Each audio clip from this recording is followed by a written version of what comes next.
Bem, amigos do Quinto Elemento, estamos de volta em Lisboa. Dessa vez sem ovos Benedict e sem abatanado, no máximo uma aguinha, mas é por um outro motivo. Não é porque os ovos viraram artigo de luxo, muito embora tenham virado, né? Impressionante isso. O ovo virou artigo de luxo, meu amigo. Quando nós começamos o nosso programa Já Economia, os ovos não eram um artigo de luxo. Olha o que aconteceu em um ano e lá vai fumaça de programa, né? Impressionante isso. E o café também. Veja bem como ovos e café viraram artigos de luxo. Inacreditável. Pois bem, meu caro, essa é a realidade, né? Mas é porque essa semana eu quase morri, né? A realidade é essa. Peguei uma influenza ou um Covid, não sei exatamente o que. Meus amigos, eu quase não consegui levantar da cama e não tinha força sequer para pegar o telefone celular. Quase que o programa não sai. Graças a Deus, o senhor foi misericordioso e me deu uma força extra para a gente poder gravar o programa. Então, se eu der aquela fungadinha básica, aquela tossida, saibam que é mais forte do que eu, porque evidentemente não é da minha vontade que isso aconteça, mas existe ainda um resquício de gripe, pelo menos, digamos assim, comigo aqui. A situação foi punk, mas graças a Deus, nos sustentou. E é importante, né, entender o momento que a gente está vivendo, porque Deus tem que nos sustentar mesmo, porque a crise já chegou e já chegou na Ásia e chegou firme. Aliás, a melhor forma de simplificar o mundo ou dizer o que está acontecendo no mundo foi uma frase que eu li recentemente no livro Hegel e o Estado. Ele fala o seguinte: quando a construção de um mundo desaba, são soterrados sob as ruínas também as ideias que o conceberam e os sonhos que o penetram. Essa frase sintetiza bem o momento que nós estamos vivendo. Um mundo liberal, que foi neoliberal, extremamente planejado nos últimos 20, 30 anos, foi soterrado sob as ruínas do seu próprio desabamento. Só que com ele vieram as ideias, isso tem a ver com autores e soluções, não só de filosofia política, né? Não só da política, nem filósofos, mas também de modelos matemáticos, de soluções financeiras. Esses modelos também estão caindo, assim como os sonhos que o penetraram, ou seja, a visão de mundo desses caras. Claro que eles não querem que isso aconteça, né? Eles não vão morrer suavemente. Então é óbvio que existe uma reação neoliberal que está gritando mais do que nunca para poder tentar sobreviver e manter a estrutura do seu mundo de pé. E é claro que isso tem a ver com o quê? Com a percepção da crise que está vindo. Veja bem, narrativa é fundamental. Isso eles sabem muito bem e tentam também controlar a mídia, assim como a esquerda no mundo, né? A verdade é que o mundo liberal está desabando e quando você tem uma mudança de paradigma, ou seja, a transição de um modelo para outro, é inevitável que haja uma crise. Inevitável, porque é a crise que vai impulsionar definitivamente a mudança de paradigma. Agora, atenção, o que acontece é que a crise que nós estamos vivendo, que já começou na Ásia e que será assunto do nosso programa de hoje, está diretamente ligado a tudo o que aconteceu nos últimos anos e que inevitavelmente existe porque é uma consequência natural de tudo aquilo que foi montado pelo neoliberalismo. O que eu quero dizer é o seguinte, é que por causa do neoliberalismo, as suas ações e o mundo que eles geraram levaram a um modelo insustentável, seja pelo seu modelo monetário, seja pelo sistema monetário, seja pelo seu sistema de instituições supranacionais, seja pelo seu globalismo do judiciário, seja por essa vontade de fazer a repartição do trabalho, internacional do trabalho, junto com a repartição internacional dos recursos. Então, esse modelo de globalismo que eles estavam imaginando para o mundo, e, obviamente, econômico e, assim, da mesma forma, filosófico e jurídico,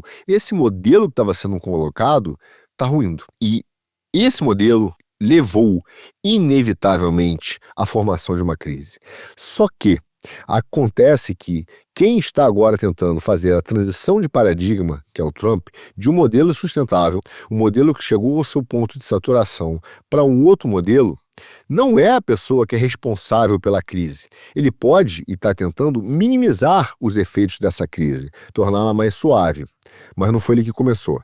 Acontece que os liberais estão aproveitando esse momento para dizer que a crise que está surgindo é culpa do Trump e é culpa da transição ou do modelo escolhido pelo Trump para uma nova construção de mundo ou um novo paradigma. Ou seja, eles estão tentando dizer que eles não têm responsabilidade nenhuma pelos problemas ocasionados. E é tentando apontar, olha, viu, o certo era o que a gente estava fazendo. É muita cara de pau, né? Eu às vezes fico, confesso para vocês, tentando economizar nos adjetivos no nosso programa e aumentar o número de substantivos. Mas esses caras me tiram do sério. A vontade de descer a lenha é muito grande porque é muito cinismo. É uma cara de pau gigante.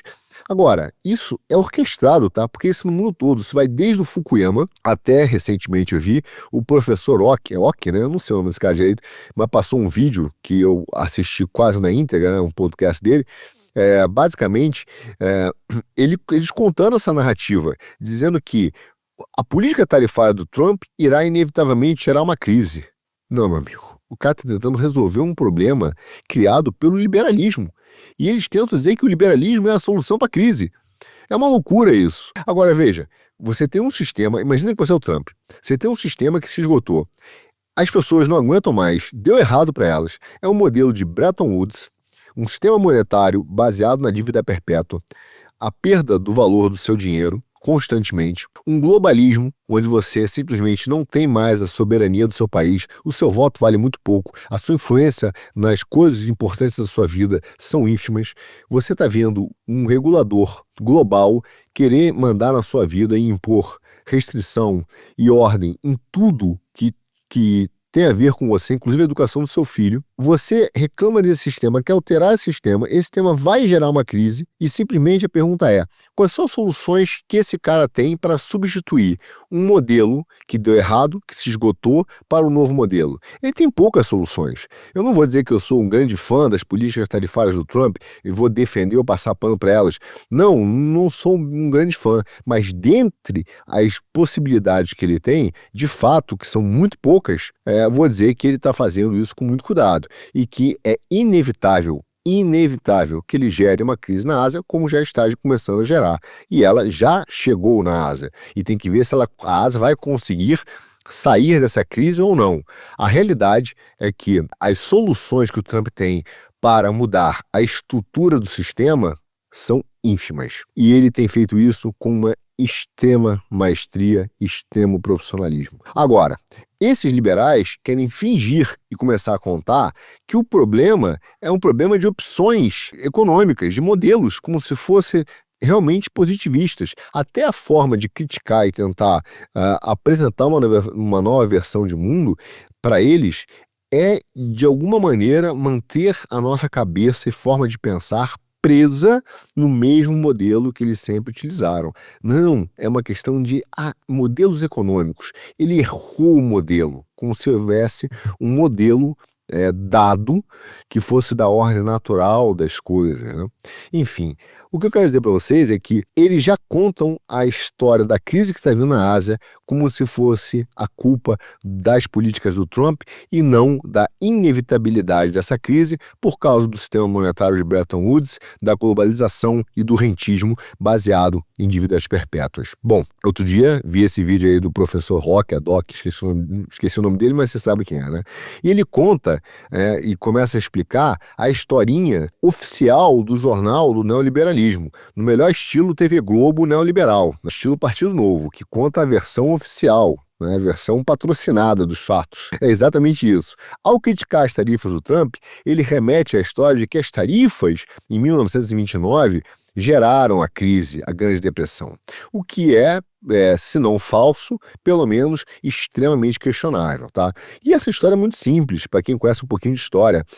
A gente sabe que, de fato, o que acontece é que, desde aquela época, os neoliberais demonizaram uma lei, tá, que foi feita por dois senadores, que eram o Reed Smoot e o Williams Hawley.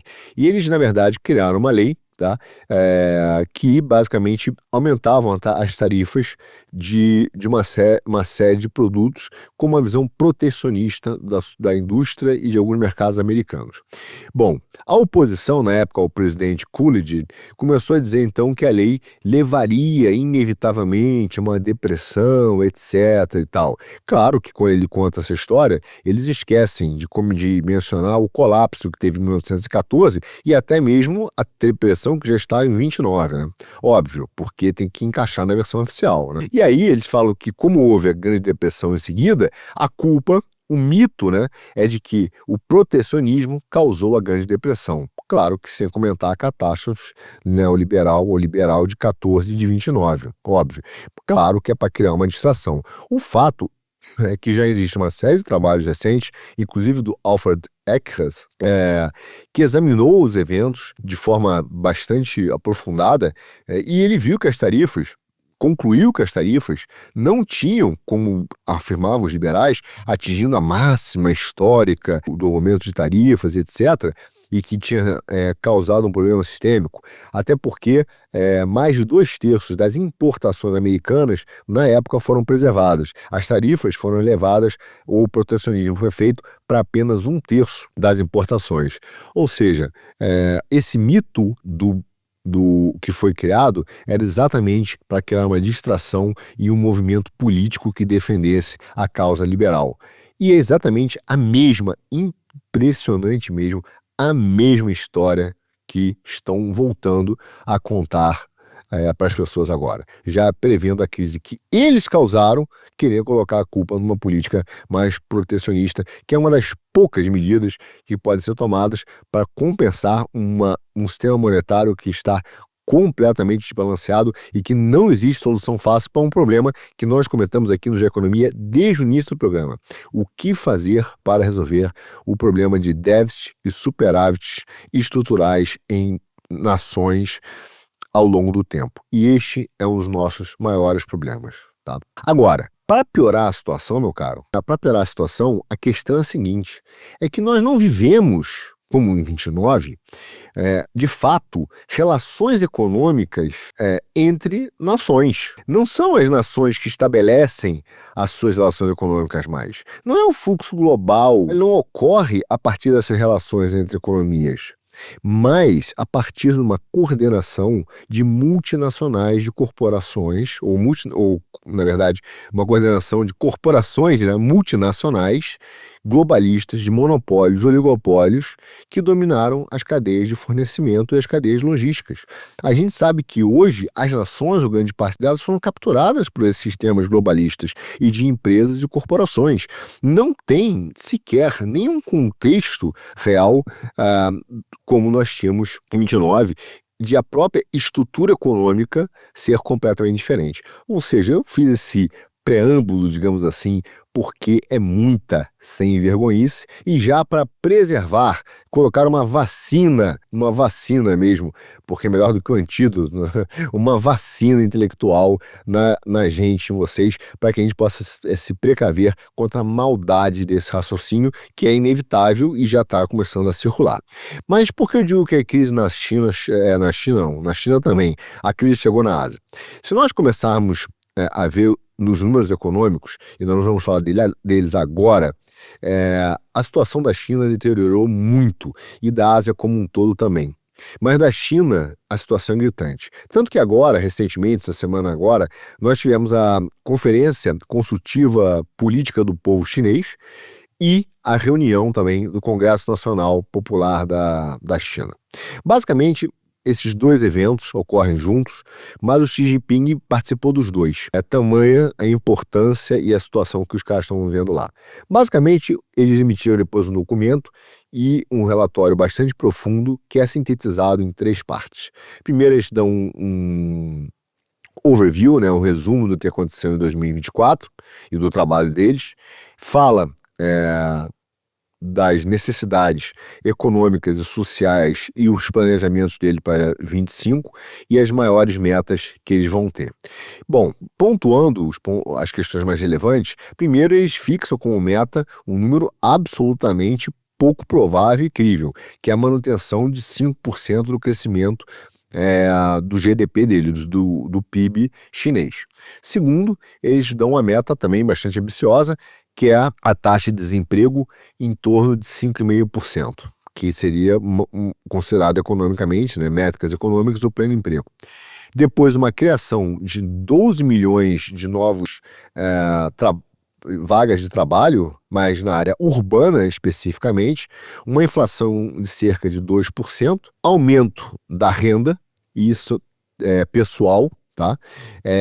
E ligada ao crescimento econômico, isso é muito importante, e a gente vai ver daqui a pouquinho porque um equilíbrio da balança de pagamentos, que para eles é relevante, e também uma meta bastante ambiciosa do crescimento, né, da produção de grãos. Eles botaram uma meta de 700 milhões de toneladas de grãos, de produção de grãos. E nós vamos entender por quê, porque isso tem a ver com o plano de segurança alimentar que a China anunciou e está desenvolvendo. Bom, para fechar o documento deles, né, eles também falam numa redução do consumo de energia em torno de 3% do PIB. São números importantes. Essas são as grandes metas que a China colocou para o ano de 2025. Bom, vamos lá. A China está exportando mais do que nunca, tá? Só que isso não é bom. Exatamente, porque a economia está enfraquecendo. Se você olha só o comércio exterior, a verdade é que ele está se desenvolvendo, sem dúvida, mas numa via de mão única. As exportações estão crescendo, só que as exportações estão caindo, e caindo muito rápido para níveis alarmantes. O país está vendendo mais do que nunca para o mundo todo, mas está comprando cada vez menos. Nos 2 primeiros meses do ano, as exportações chinesas aumentaram para 540 bilhões de dólares aproximadamente, só que as importações caíram quase 9%.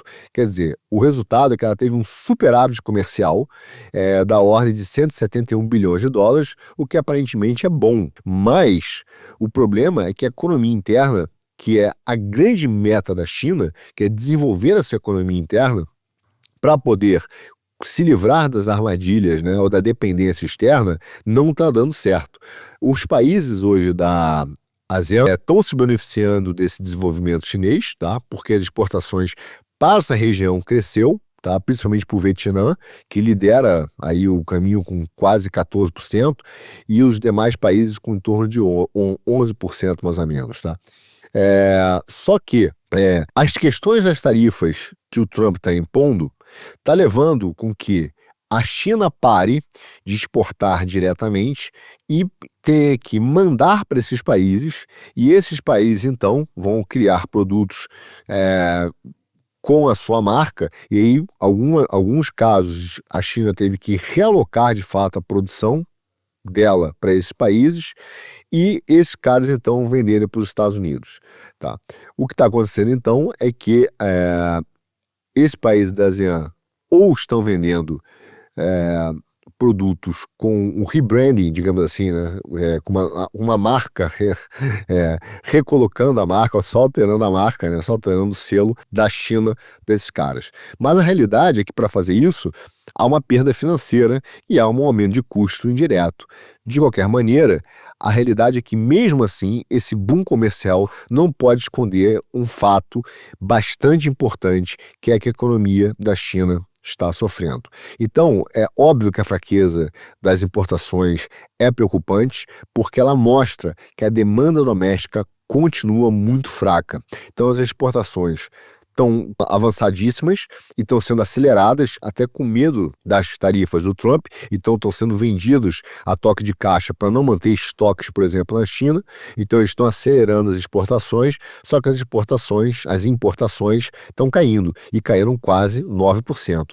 O que acontece? Quando você tem esse desbalanceamento, isso indica que a renda gerada pelas exportações, ou seja, a grana que você recebe, porque você vendeu produtos para o exterior, não está retornando o suficiente para compor salários e consumos. Por isso é que aquele dado que ele fala, precisamos melhorar, ou que a renda dos trabalhadores per capita começa a ficar atrelada, de alguma maneira, ao crescimento econômico, é uma meta tão importante, porque a China já percebeu, óbvio, né, os caras administra aquilo lá, né, que há esse descompasso. E se eles não aquecerem a economia interna deles, eles não conseguirão formar um mercado ou uma economia real, independente, que fuja do modelo de exportação, né, de superávit, de viver de superávit de exportação ou de manufatura, ou até mesmo de produtos tecnológicos. Mas, mesmo com os produtos tecnológicos de alto valor agregado, eles precisam criar um mercado interno. Agora, quando você vai ver alguns itens, por exemplo, que são latentes para a questão da economia, exemplo, matérias-primas. Se o cara está produzindo, né, que seja produtos de valor agregado, ele está comprando matéria-prima, né, para poder agregar alguma coisa, transformar e vender. A matéria-prima é um dado importante das importações. Mas quando você vai ver as importações de matéria-prima, eles mostram a extensão, meu caro, dessa fraqueza econômica da China. As importações, em termos de volumes, por exemplo, caiu no carvão quase 18%, no petróleo bruto 10% e o gás natural quase 14%. Ou seja, eles pararam de comprar matéria-prima energética porque estão enfrentando um problema grave de mercado interno. Isso tem efeitos, tá? Óbvio, e efeitos grandes. Por exemplo, para os BRICS. É óbvio que isso começa a gerar um efeito econômico para países considerados importantes e que vivem dessa importação da China. Por exemplo, a Rússia, as exportações para a Rússia, no caso da China, né, caíram 10%. Então, e as importações, aquilo que ela compra para da Rússia, também caiu quase 4%. Só que o declínio dessas importações nas matérias-primas foi bastante grande. Quando você fala, por exemplo, do gás, esses 14% está falando de gás que era comprado, na sua grande maioria, da Rússia, e acaba diminuindo também o dinheiro enviado para Moscou. Tá? Então, mas não foi só lá. De forma geral, a coisa se deteriorou. Quer dizer, tradicionalmente, se você pegar historicamente, a China importa mais produtos desses países ali por exemplo, da ASEAN, a Rússia e mesmo o Brasil, do que exporta para eles, especialmente matéria-prima, tá? E, obviamente, quando você pega a relação deles com a União Europeia e os Estados Unidos, a China deveria e tem um superávit, né?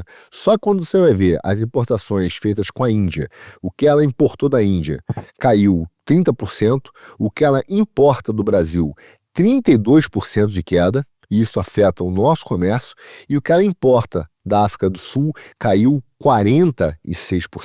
São números que caíram drasticamente em janeiro e fevereiro. Quer dizer, a China parou de comprar matérias-primas, e isso afeta o mercado como um todo, inclusive o nosso Brasa, meu caro. E essas quedas se devem, obviamente, à queda da demanda de matéria-prima. Então ela está comprando menos porque a economia doméstica está enfraquecendo. E é um sinal claro que esse desequilíbrio entre as exportações e o mercado doméstico, se continuar com esses números, ele vai piorar. Aí você pode pegar outros dados, tá? Mas você vai ver como isso começa a gerar um problema cada vez maior. Por exemplo, as tarifas sobre, por exemplo, fabricantes globais de automóveis, que foi dada pelo Trump, né? Incluíram o Japão e a Coreia do Sul, que são dois aliados históricos aí de Washington na Ásia. Mas o Trump está criando uma crise econômica nos seus inimigos e nos seus aliados. Porque o problema é que o modelo que foi construído em Bretton Woods gerou uma dívida no Ocidente e uma poupança no Oriente, estrutural. E ele simplesmente falou, cara, isso aqui é insustentável. Até porque alguns desses países pararam de jogar o jogo de fazer o que a gente chama de reciclagem desses dólares de superávit, comprando os títulos da dívida americana, né?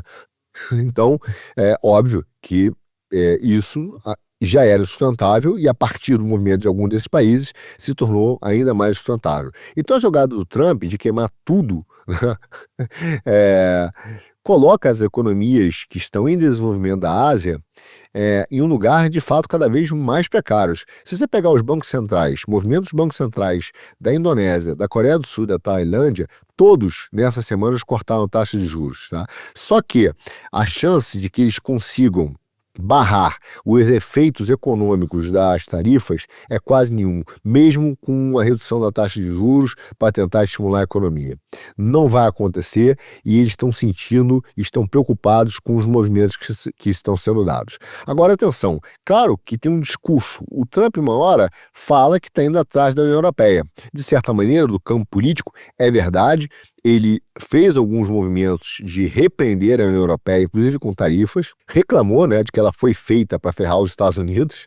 Atenção, já dissemos sobre isso no nosso Já Economia, ele está falando da União Europeia como instituição, não da Europa econômica, mas desse modelo globalista da CIA e dos wokes de criar essa federação de países, tá? E ele também disse que colocaria as tarifas sobre carros e sobre outras coisas que caso a União Europeia não coopere, mas a realidade é que os efeitos práticos da tarifa do Trump até o momento está criando um mini pânico na Ásia. Tá? A coisa está começando a chorar lá, como era o esperado. E achar que isso não foi planejado é basicamente uma ingenuidade. Aliás, não sou eu só quem o diz, mas várias pessoas. Por exemplo, a fundadora de uma consultoria asiática, que tem um nome super estranho, né? Priyanka Kishore, ela disse de uma forma muito clara: ó, Trump tem uma equipe super experiente, comprometida, tá? E ele agiu muito rápido. Aliás, isso é uma realidade. Se você pegar o número de ordens, né, executivas que o Trump assinou em apenas 30 dias de mandato, foi uma coisa absurda. Ele sabe o que está fazendo. Trump vem conversando, a equipe dele, planejando este momento. Eles planejaram o governo deles. Eles não pararam, assumiram o governo e aí falaram assim, agora a gente vai ver o que vai fazer. Eles sabiam exatamente a direção de país que eles queriam e como resolver o problema do sistema monetário. Tá? E isso inclui criar estímulos fiscais emergenciais para proteger o crescimento econômico deles, óbvio, Estados Unidos, aumentar os estoques de reservas cambiais, que é o que estão fazendo, e criar barreiras para resistir a ondas de choque possíveis. Tá? Só que, quando você começa a olhar a diferença do Trump 1.0 para o Trump 2.0 é enorme. Quer dizer, você teve um superávit comercial, a China tem historicamente um superávit comercial com a ASEAN, por exemplo, que dobrou desde o primeiro ano do governo Trump. Agora, isso significa que o fato desse superávit ter dobrado, tá, e ter aumentado é um lembrete que as esperanças que a China poderia ser um motor de crescimento e que os Estados Unidos não poderiam sustentar mais a economia mundial na verdade, uma farsa. Porque, apesar do crescimento econômico da China e das relações com os países da ASEAN ter dobrado, o fato que, como a China não tem um mercado interno ainda robusto, ela não consegue ter musculatura para sustentar outras economias. Tá? No ano passado, por exemplo, as exportações líquidas da China, em termos de exportação, constituíram a maior fatia do PIB mundial desde 97. Um terço do PIB mundial foi exportações líquidas da China. Vale a pena, é importante você ter esse marcador na cabeça, porque a Ásia, que está em desenvolvimento, ela se preocupa com as tarifas de Trump e com a eventual deflação chinesa. Porque essa combinação de deflação na China com as tarifas de Trump vão inevitavelmente, não tenha dúvida, levar a mesma vibe, como diz meu filho, a mesma vibe da crise de 1997 dos mercados asiáticos. E essa crise eu posso dizer que eu vivi na veia, que eu estava no mercado financeiro nessa época, e foi exatamente isso. Só que agora, 28 anos depois, cara, a Tailândia, as Filipinas, a Malásia, a Indonésia estão começando a enfrentar exatamente o mesmo espectro de desindustrialização. E essa desindustrialização está sendo causada pelo seguinte: no momento que o Trump eleva as barreiras, a economia chinesa não é capaz de absorver a sua produção, o excesso é vendido, as exportações crescem a preços mais baratos para esses países, porque o cara precisa vender. E essa venda a preços mais baratos leva ao que a gente chama de dumping, tá? Uma avalanche de produtos chineses sobrecarregando economias menores. Atenção, isso chegará no Brasil, atenção, em uma escala épica. Então você tem uma barreira tarifária e um dumping de produtos chineses. Então, o que esses países podem fazer para evitar o dumping chinês?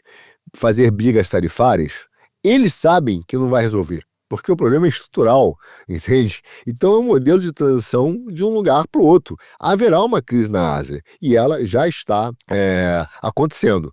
Agora, para a Ásia evitar essa crise ou efeitos mais danosos, ao invés de ficar discutindo tarifa, o que ela tem que fazer é investir no seu desenvolvimento. Ela tem que acelerar esforços para criar um mercado de uma indústria de produtos de valor agregado, exatamente para se afastar do modelo de exportações baratas, que foi o modelo de Bretton Woods, terceirizar todo mundo com exportações baratas e produtos manufaturados de menor valor. Camiseta, que é a famosa camiseta feita no Uzbequistão, né, da Tailândia. Nós vivenciamos isso. Então, os países precisam agora voltar a buscar tecnologia e a desenvolver os seus potenciais de alto valor agregado, porque viver da exportação de matéria-prima barata ou de produtos manufaturados não será mais possível, porque está sendo alterado o sistema criado de Bretton Woods. E isso produzirá danos colaterais. Né? O Trump produzirá danos colaterais. Por exemplo, um dos países que mais vai sofrer será o Japão. Vai ser um ano difícil para o Japão. Você verá, não tenha dúvida nenhuma. E esses números destacam, sem dúvida nenhuma, a tensão econômica que a China está vivendo. O relatório que fala que o Xi Jinping soltou essa semana, ele é muito mais preocupante, demonstra a fraqueza da demanda doméstica, tá, de um setor imobiliário que está em dificuldades e a queda das margens de lucro no setor de exportação. Ele não é um relatório animador, apesar dele tentar mostrar alguma esperança, dizer, olha, a gente sabe o que está fazendo. Veja, se você olhar alguns programas nossos atrás, a gente fala, a China, para se livrar desse modelo, está e tem que apostar no crescimento do seu mercado interno. Se o seu mercado interno não for robusto para sustentar essa alteração, meu amigo, vai babar. E está babando. Está babando. Então, eles anunciaram, estão lá tentando fazer apoio, girando a moeda, né? Plano para apoiar consumo, vários para estimular o consumo, só que não está dando certo, porque talvez o problema não esteja relacionado à fraqueza na procura, né? Mas numa incerteza do consumidor que a gente não sabe medir e que às vezes acontece na economia, que não é óbvio. Tá? Por exemplo, a gente está vendo que o setor imobiliário na China, que foi um dos pilares do crescimento econômico chinês, ele está sendo, não é de agora, ele foi duramente atingido. Se você pegar os preços dos imóveis na China, a queda no valor dos imóveis levou uma perda considerável na percepção de prosperidade, principalmente dessa classe média chinesa. Então, é óbvio que a cabeça deles é que o primeiro ativo mais importante, e eles ganharam dinheiro e estão mais ricos, atenção, hein? Eles ainda estão mais ricos, a crise não chegou no ponto de perder dinheiro, mas eles perderam parte do valor deles em imóveis. E isso causa uma certa preocupação, ainda mais para aqueles que financiaram e ainda têm um valor a pagar no caso das hipotecas. Começa a fazer conta que talvez valha a pena não pagar. Entende? É uma situação muito complexa que os caras estão vivendo. Então ele tem uma combinação de valor dos ativos, né, imobiliários reduzindo, obrigações financeiras, que são juros, aumentando e crescentes, e uma incerteza sobre o futuro econômico. Isso é exatamente a combinação perfeita de uma bomba que está se formando. Além disso, nós começamos a ver uma tensão no mundo do aspecto geopolítico. E, obviamente, esse aumento da tensão geopolítica chega e preocupa a China. Eu vou fazer agora uma transição, até para falar desse aspecto geopolítico, e principalmente desse momento em que os Estados Unidos tiram o pé do acelerador ou fecha o guarda-chuva de segurança do mundo, que eles sempre falaram, porque vale a pena comentar um caso que aconteceu essa semana, até porque ele foi meio divertido, a percepção desse caso no Brasil, pelo menos no Twitter, até de alguns caras que eu li, que chega a ser engraçado a análise deles. Eu vou contar a história rapidamente para vocês. A Reuters fez uma matéria e citando 3 fontes, obviamente não identificadas, né, porque é assim que o jornalismo trabalha, né, são em off, mas disseram que negociadores dos Estados Unidos pressionaram o Zelensky, né, a assinar um acordo crítico sobre as terras raras e sobre os minerais. E que em algum momento eles inclusive falaram que se o Zelensky não assinasse esse acordo de terras, haveria restrições ao acesso ao Starlink, que é a empresa, o sistema de satélites que é da SpaceX lá do Musk.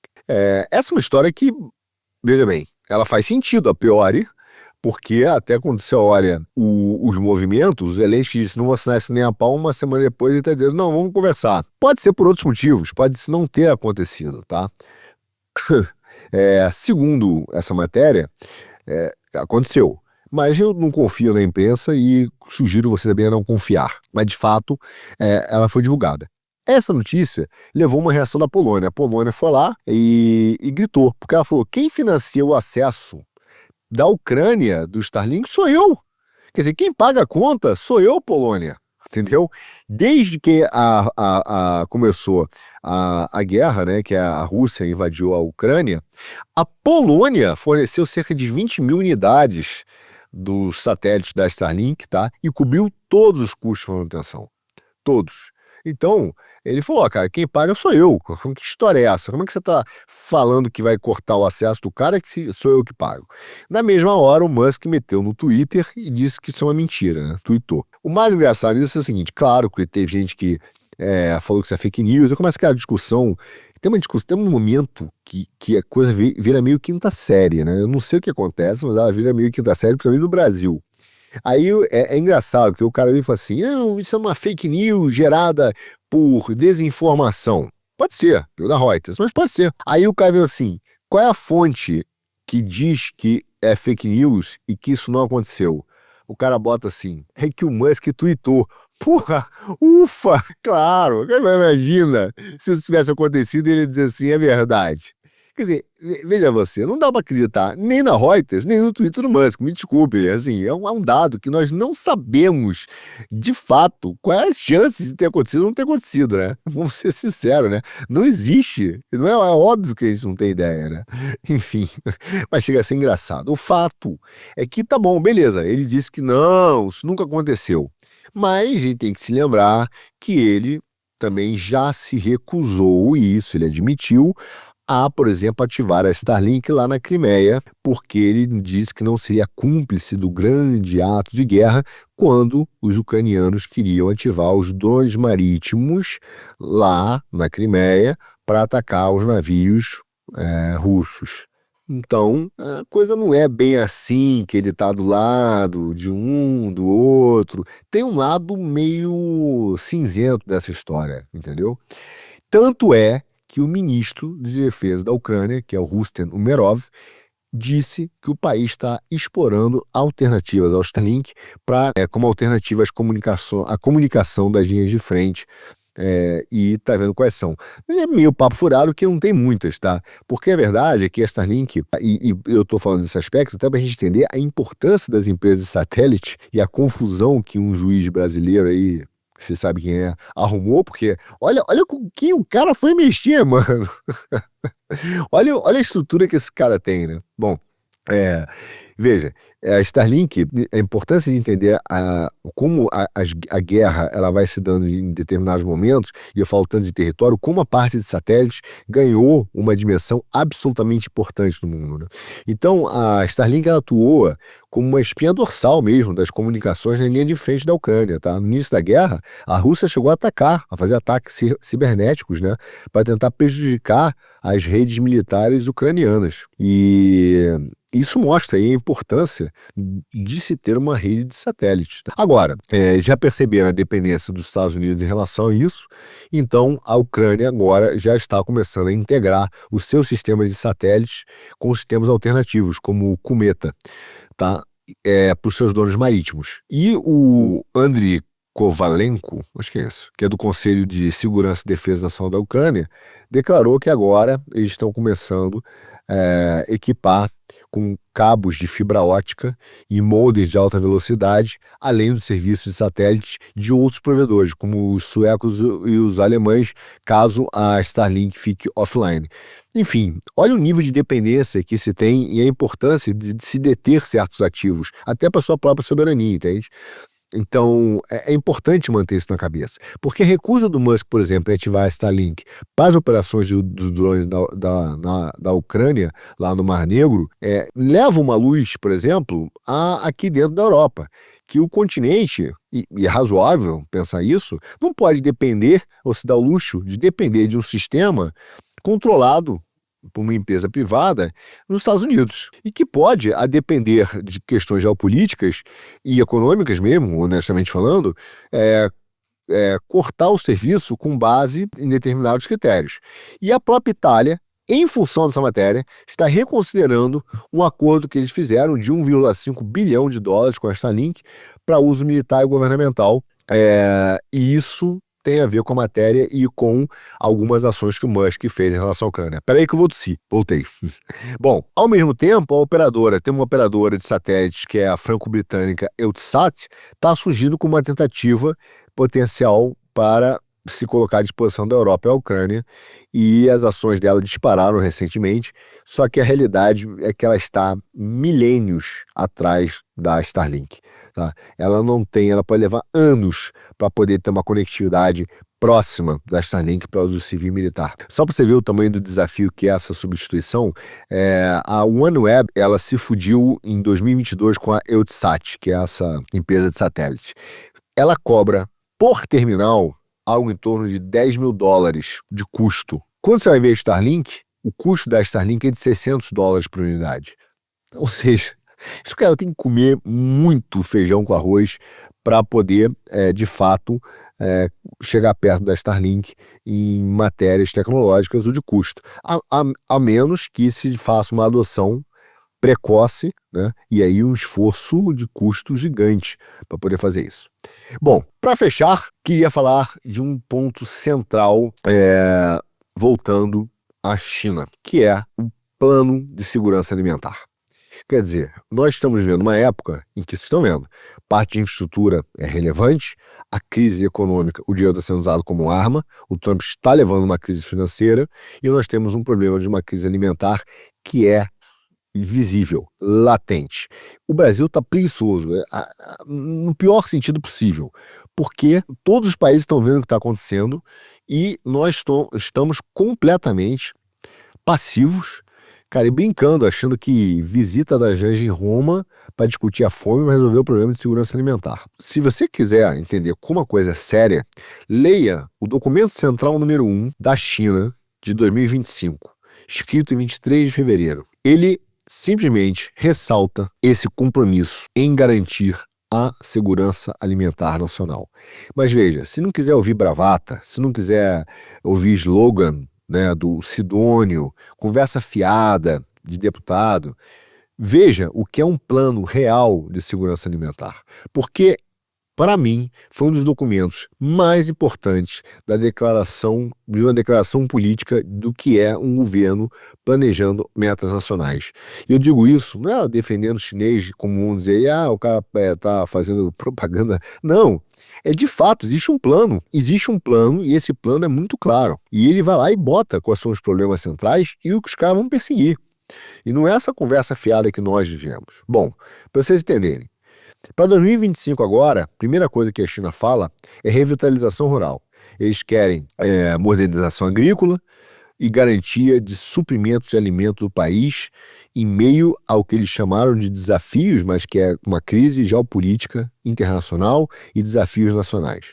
O plano deles para 2025 destaca 6 grandes áreas. Primeiro, garantir um fornecimento estável de grãos e produtos agrícolas essenciais. 2, eles querem consolidar alguns ganhos que tiveram de redução da pobreza, porque sabem que foi impulsionado pelo governo, mas que não se sustenta. 3, eles precisam desenvolver indústrias locais. 4, eles querem promover a construção rural. E eu vou explicar o que é isso. 5, melhorar a governança rural. E 6, otimizar a alocação de recursos em áreas rurais. Isso que eles chamaram de grandes áreas. Mas à medida que a segurança para eles alimentar se tornou um problema global, eles falam isso, eles não falam apenas de desafios locais. Eles estão dizendo que existe uma preocupação cada vez mais urgente da segurança alimentar global. Então, eles colocaram como uma meta de alcançar a autossuficiência agrícola e entendem que isso é essencial para a estabilidade interna quanto para o cenário alimentar global mais amplo. Então ele está dizendo, não é só para sustentar aqui e garantir a gente, é que haverá uma crise de comida global, haverá uma crise de alimentos global. E veja bem, você está falando de um país cuja a espinha dorsal da sua economia é a agricultura, tá? A China é um país agrícola também, só que ela está passando por uma transformação. E eles mesmos dizem que eles não querem ser apenas agora um país enorme com pequenos fazendeiros, mas eles querem ser uma nação grande e forte agrícola. Eles estão colocando para dizer o seguinte, eu serei uma grande e forte nação agrícola. Veja, eles têm mais de 1,4 bilhão de pessoas para alimentar e é um desafio bastante profundo. Tá? E eles colocam isso claramente, eles falam das tensões geopolíticas, falam das mudanças das relações comerciais, falam de questões de pressões ambientais, tudo isso eles entendem que é importante para criar um ambiente de seguro de alimento. E a frase mais impactante para mim, realmente é doloroso ter que ouvir isso, é difícil, mas foi do Xi Jinping. Ele falou o seguinte, a comida do povo chinês deve ser feita e permanecer na mão dos chineses. Então, os formuladores da política da China têm colocado consistentemente a segurança alimentar em primeiro plano e colocaram como prioridade nacional máxima. Como os caras vão fazer isso? Primeiro, eles estão criando o que eles chamaram de garantir o fornecimento de grãos. Tá? A China tem um aspecto interessante. Ela é o maior produtor e, ao mesmo tempo, importador agrícola do mundo. Ela desempenha um papel importantíssimo economicamente nos mercados globais de grãos. Ela importa algo em torno de 157 milhões de toneladas de grãos e soja, apenas no ano passado. Agora, apesar da produção recorde de grãos, a necessidade da China de aumentar a produção contínua, de aumentar a produção e crescer, em grande parte, os seus grãos, também está relacionado ao seu crescimento populacional.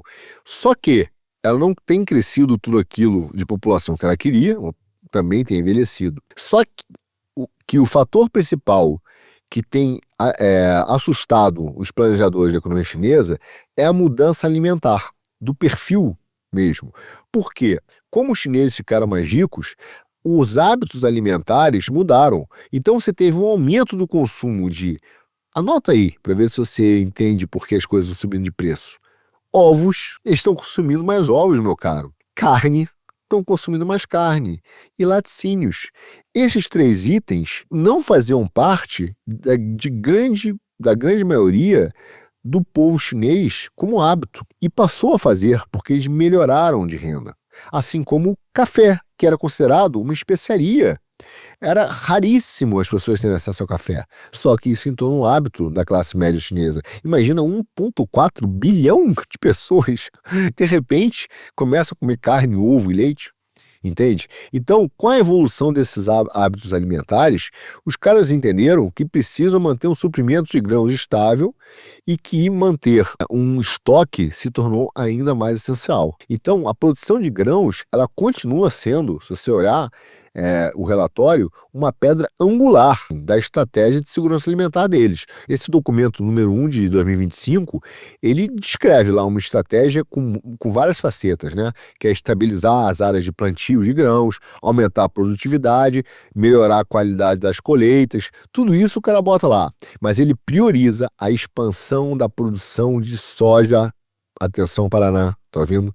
Expansão da produção de soja e sementes oleaginosas, né, que tem a ver com o amendoim, por exemplo, enquanto alavanca, né, a biotecnologia e subsídios para os agricultores.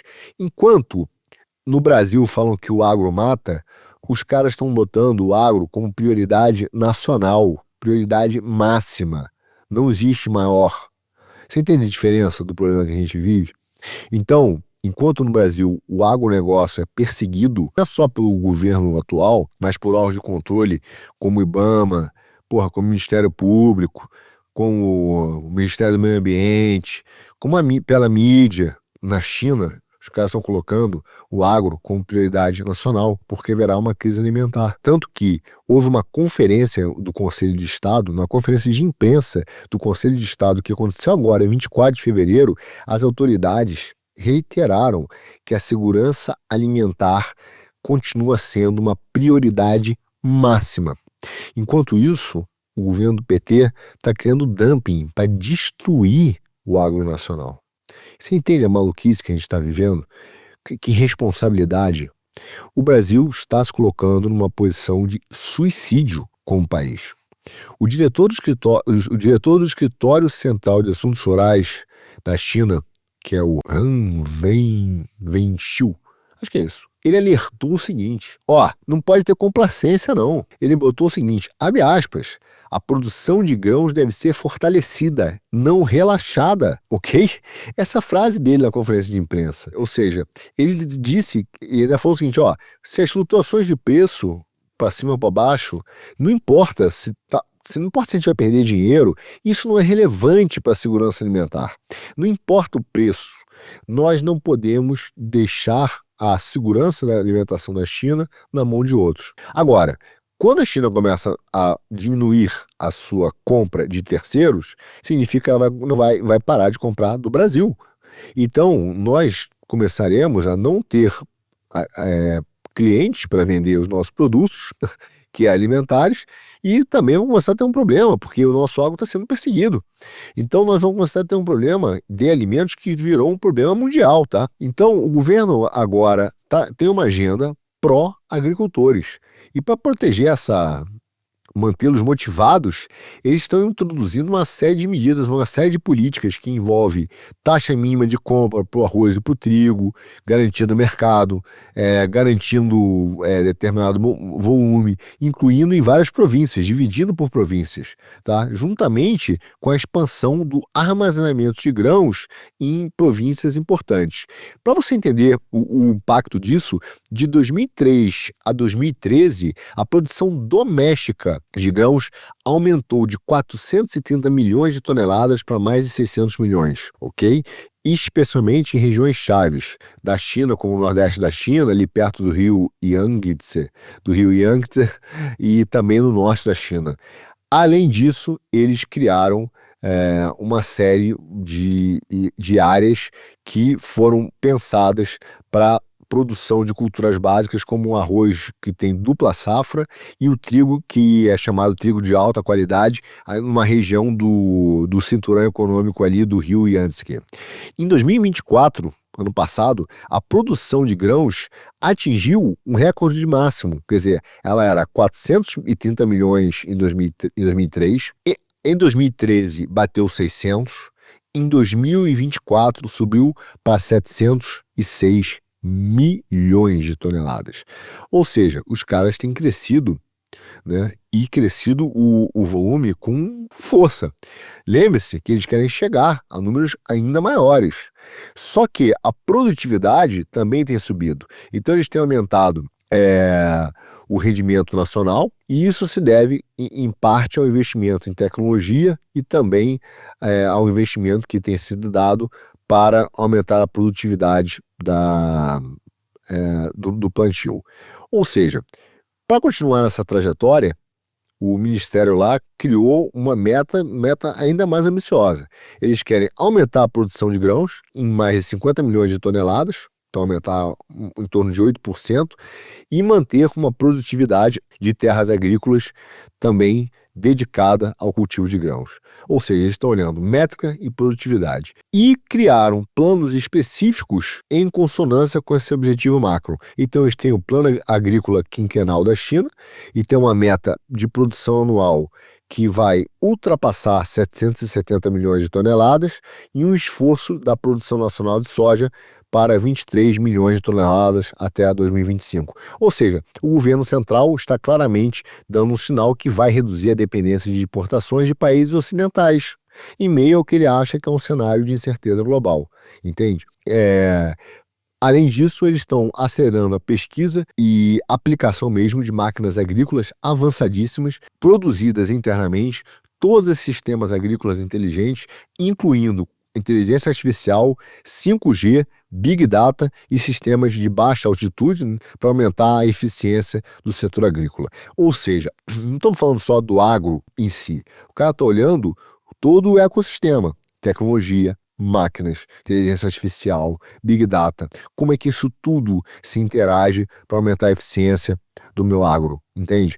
Para dar suporte a isso, esses caras criaram 500 consórcios nacionais de industrialização agrícola que vai promover a colaboração entre os institutos de pesquisa, os agricultores, quem vive do agronegócio, e com foco desses institutos é exatamente desenvolver culturas resistentes à seca, maquinários inteligentes e práticas agrícolas sustentáveis, mas que buscam aumentar a eficiência. Ok? Ou seja, você tem que entender que a China está incentivando a sua inovação agrícola, principalmente no que diz a produtividade de grãos e sementes essenciais. Isso está ligado diretamente ao arroz, trigo, milho, soja, para atingir a produção nacional de alimentos e as metas daquilo que eles entendem como segurança alimentar. E criaram 10 áreas prioritárias, principais, onde eles vão fazer o cultivo de novas variedades agrícolas, a melhoria da qualidade do solo e da agricultura.